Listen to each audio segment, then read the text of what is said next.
I paid my shilling and was shown into a large room, half filled with boxes and lumber, and badly lighted with lamps. In the center was a box on a table, looking like a rough piano without legs and having two keyboards. This was surmounted by a half-length weird figure, rather bigger than a full-grown man, with an automaton head and face looking more mysteriously vacant than such faces look. Its mouth was large, and opened, like the eyes of Gorgebuster in the pantomime, disclosing artificial gums, teeth, and all the organs of speech. There was no lecturer, no lecture, no music, none of their usual adjuncts of a show. The exhibitor, Professor Faber, was a sad-faced man, dressed in respectable well-worn clothes that were soiled by contact with tools, wood, and machinery. The room looked like a laboratory and workshop, which it was.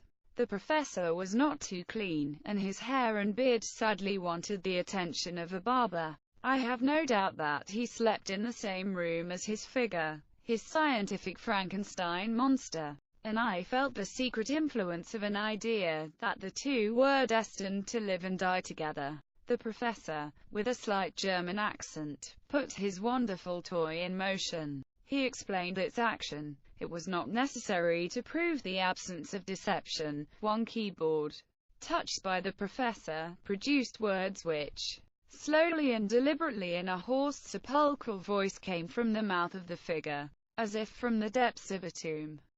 It wanted little imagination to make the very few visitors believe that the figure contained an imprisoned human, a half-human, being, bound to speak slowly when tormented by the unseen power outside. No one thought for a moment that they were being fooled by a second edition of The Invisible Girl. Fraud.